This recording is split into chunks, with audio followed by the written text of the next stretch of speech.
Hello दोस्तों, सभी को नवरात्रि की ढेर सारी शुभकामनाएं।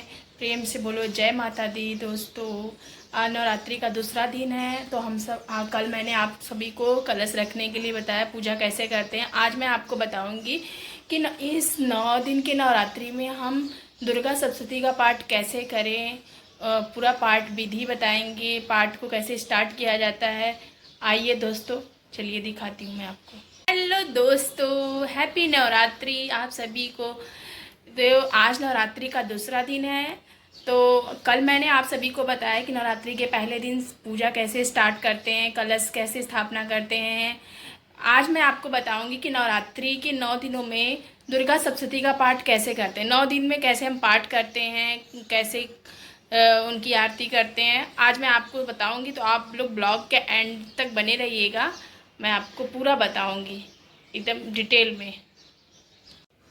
हेलो दोस्तों, तो यहाँ पे हमारी पूजा की विधि जो है वो संपन्न हो चुकी है। अब बारी है पाठ करने की। तो पाठ करने के लिए सबसे पहले पूजा के साथ ही हम अपनी दुर्गा सप्तशती के बुक का भी पूजा किया जाता है। इसको भी धूप दीप पुष्पांजलि अर्पित करते हैं। तो ये सब विधि हमारी संपन्न हो चुकी है। अब मैं आपके साथ वीडियो में शेयर करने वाली हूँ कि दुर्गा सप्तशती का पाठ कैसे करें। इन 9 दिनों में दुर्गा सप्तशती पाठ करने का क्या महत्व है, इससे हमें क्या फल मिलता है, देवी मैया हमारे ऊपर प्रसन्न होती हैं।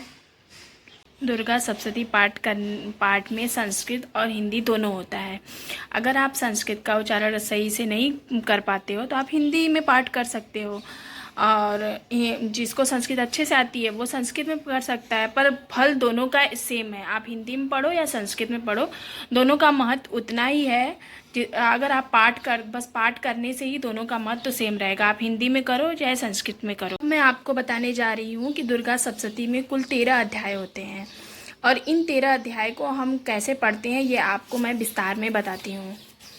पहले दिन हम जब नवरात्रि के पहले दिन ही हम पहला अध्याय करते हैं, और दूसरे दिन दूसरा और तीसरा अध्याय करते हैं। तीसरे दिन हम चौथा अध्याय करते हैं। फिर चौथे दिन पाँचवा छठा सातवां आठवां अध्याय करते हैं। फिर पाँचवें दिन नवरात्रि के 5वें दिन हम 9वां और 10वां करते हैं, और छठे दिन 11वां अध्याय करते हैं। 7वें दिन 12 और 13, इस तरीके से हमारा 7 दिन में पूरा नवरात्रि दुर्गा सप्तशती का पाठ कंप्लीट हो जाता है।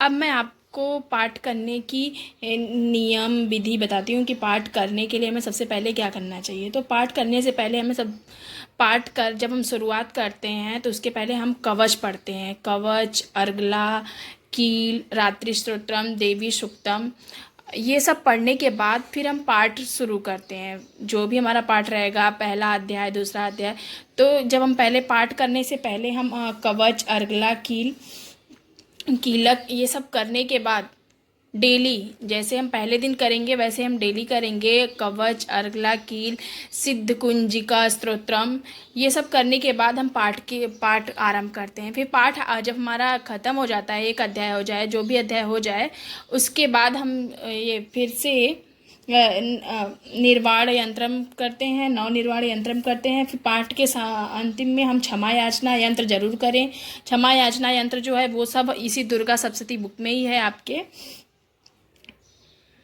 तो गाइज, मैं अपने ब्लॉग को यहीं पे एंड करती हूँ, और आप लोग को मेरे वीडियो कैसे लगे please like share and subscribe ज़रूर करिएगा। हमारे वीडियो को जितना ज़्यादा से ज़्यादा हो सके शेयर करिए।